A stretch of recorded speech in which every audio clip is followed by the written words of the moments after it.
नमस्कार दोस्तों, आज हम बात करेंगे कार्स में इस्तेमाल होने वाले गियर बॉक्स के बारे में। गियर बॉक्स कार का एक बहुत ही महत्वपूर्ण हिस्सा होता है जो इंजन से पावर को व्हील्स तक पहुंचाने का काम करता है। अलग अलग तरह के गियर बॉक्स होते हैं और हर एक का अपना काम और फायदे होते हैं। तो सबसे पहले जानते हैं कि कितने प्रकार के गियर बॉक्स ट्रांसमिशंस होते हैं। जैसे मैनुअल ट्रांसमिशंस यानी MT, इंटेलिजेंट मैनुअल ट्रांसमिशंस यानी IMT, ऑटोमेटेड ट्रांसमिशंस में ऑटोमेटेड मैनुअल ट्रांसमिशंस यानी AMT, टॉर्क कन्वर्टर यानी TC, कंटिन्यूअस वेरिएबल ट्रांसमिशंस यानी CVT, ड्यूल क्लच ट्रांसमिशंस यानी DCT या डायरेक्ट शिफ्ट गियर बॉक्स यानी DSG। तो चलिए जानते हैं इनके बारे में। पहला है मैनुअल ट्रांसमिशन यानी MT। मैनुअल ट्रांसमिशन सबसे पुराना और पारंपरिक गियर बॉक्स है। इसमें आपको खुद क्लच दबाकर और गियर लीवर का इस्तेमाल करके गियर बदलने होते हैं। इसके फायदे, आमतौर पर ऑटोमेटिक से ये सस्ता होता है, गाड़ी पर ज़्यादा कंट्रोल मिलता है खासकर पहाड़ी इलाकों में, और बेहतर माइलेज दे सकता है अगर सही तरीके से चलाया जाए। इसके कुछ नुकसान हैं, जैसे शहर में ट्रैफिक में चलाना थोड़ा थकाने वाला हो सकता है। नए ड्राइवर्स के लिए सीखना मुश्किल हो सकता है। दूसरा है इंटेलिजेंट मैनुअल ट्रांसमिशन यानी IMT। IMT को क्लचलेस मैनुअल भी कहा जाता है। ये मैनुअल और ऑटोमेटिक ट्रांसमिशन का एक शानदार मिश्रण है। इसमें क्लच पैडल नहीं होता, लेकिन गियर बदलने के लिए आपको गियर लीवर का इस्तेमाल खुद ही करना पड़ता है। जब आप गियर लीवर को छूते हैं तो सेंसर इसे पहचान लेता है। इलेक्ट्रॉनिक कंट्रोल यूनिट यानी ECU एक एक्चुएटर की मदद से क्लच को अपने आप दबा देता है यानी डिसंगेज करता है। आप गियर बदलते हैं और फिर क्लच अपने आप धीरे से जुड़ जाता है यानी इंगेज हो जाता है। इससे आपको ट्रैफिक में बार बार क्लच दबाने की जरूरत नहीं पड़ती, लेकिन गियर पर आपका पूरा कंट्रोल रहता है। इसके कुछ फायदे हैं, जैसे शहर में भारी ट्रैफिक में बार बार क्लच दबाने की थकान से आपको मुक्ति मिलती है। AMT की तरह गियर शिफ्टिंग में देरी नहीं होती। गियर बदलने का कंट्रोल पूरी तरह आपके हाथ में रहता है। क्योंकि यह मूल रूप से एक मैनुअल गियर बॉक्स है, इसलिए इसका माइलेज भी मैनुअल के बराबर या उसके करीब होता है। कीमत में ये DCT या CVT से सस्ता होता है। इसके कुछ नुकसान हैं, जैसे गियर शिफ्टिंग में खुद का इनपुट देना पड़ता है। यह प्योर ऑटोमेटिक जितना आसान नहीं है, और ढलान पर यानी स्लूप्स में AMT की तरह हल्का सा पीछे रोल बैक हो सकता है। हालांकि इसमें हिल स्टार्ट असिस्ट फीचर मिलने लगा है। और अब बात करते हैं ऑटोमेटेड मैनुअल ट्रांसमिशन की यानी AMT। AMT manual gear box का एक ऑटोमेटिक वर्जन है। इसमें गियर खुद ब खुद बदलते हैं, लेकिन अंदर से ये मैनुअल गियर बॉक्स की तरह ही काम करता है। यह एक एक्चुएटर का उपयोग करता है जो क्लच और गियर शिफ्टिंग को नियंत्रित करता है। इसके कुछ फायदे हैं, जैसे मैनुअल की तुलना में ये चलाने में आसान है, ऑटोमेटिक की तुलना में सस्ता है, और माइलेज भी मैनुअल के लगभग बराबर होता है। नुकसान देखा जाए तो गियर शिफ्टिंग थोड़ी झटकेदार हो सकती है, खासकर कम स्पीड पर। इसमें प्योर ऑटोमेटिक जैसी स्मूथनेस नहीं मिलती। चलिए अब बात करते हैं टॉर्क कन्वर्टर यानी TC के बारे में। टॉर्क कन्वर्टर सबसे पुराना और भरोसेमंद ऑटोमेटिक गियर बॉक्स है। इसमें गियर बदलने के लिए फ्लूइड कपलिंग का इस्तेमाल होता है, जिससे काफ़ी स्मूथ ड्राइविंग मिलती है। इसके कुछ फायदे हैं, जैसे बहुत स्मूथ और भरोसेमंद है, अच्छा एक्सेलरेशन मिलता है, ऑफ रोडिंग के लिए भी अच्छा माना जाता है। नुकसान में देखा जाए तो आमतौर पर मैनुअल या AMT से कम माइलेज देता है। CVT और DCT से थोड़ा कम एफिशिएंट हो सकता है। और अगला है कंटिन्यूअस वेरिएबल ट्रांसमिशन यानी CVT।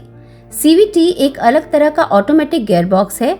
इसमें कोई फिक्स्ड गियर रेशियो नहीं होता, बल्कि 2 पुली और एक बेल्ट की मदद से गियर रेशियो लगातार बदलता रहता है। इसके कुछ फायदे हैं, जैसे ये बेहद स्मूथ और झटके रहित ड्राइविंग का अनुभव दिलाता है। इंजन को हमेशा उसकी एफिशिएंट RPM पर रखता है, जिससे अच्छा माइलेज मिलता है। शहर के ट्रैफिक के लिए बहुत ही आरामदायक है। इसके नुकसान भी हैं, जैसे तेज एक्सेलरेशन पर रबर बैंड इफेक्ट महसूस हो सकता है, यानी इंजन की आवाज़ बढ़ जाती है लेकिन स्पीड धीरे धीरे बढ़ती है। ये AMT या मैनुअल से महंगा हो सकता है। और अगला है ड्यूल क्लच ट्रांसमिशन यानी DCT या DSG। DCT एक बहुत ही मॉडर्न और एडवांस ऑटोमेटिक गियर बॉक्स है। इसमें 2 क्लच होते हैं, एक ऑड गियर्स के लिए और दूसरा इवन गियर्स के लिए। इससे गियर शिफ्ट बहुत तेज और स्मूथ होते हैं। इसके कुछ फायदे हैं, जैसे इसमें सबसे तेज गियर शिफ्टिंग होती है, ये स्पोर्टी ड्राइविंग अनुभव दिलाता है और अच्छा माइलेज दे सकता है। इसके कुछ नुकसान भी हैं, जैसे सबसे महंगा गियर बॉक्स है और मेंटेनेंस थोड़ी महंगी हो सकती है। शहर के ट्रैफिक में ओवरहीट होने की संभावना भी इसमें रहती है। तो आइए अब जानते हैं कुछ कारों के माइलेज के बारे में जो हमने गियरबॉक्स ट्रांसमिशन के हिसाब से कैटेगराइज किए हैं, जिससे आप अनुमान लगा सकते हैं कि किस तरह की कार के गियरबॉक्स में किस तरह का माइलेज मिल सकता है।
तो दोस्तों, ये थे कुछ मुख्य प्रकार के गियर बॉक्स जो आजकल कारों में इस्तेमाल होते हैं।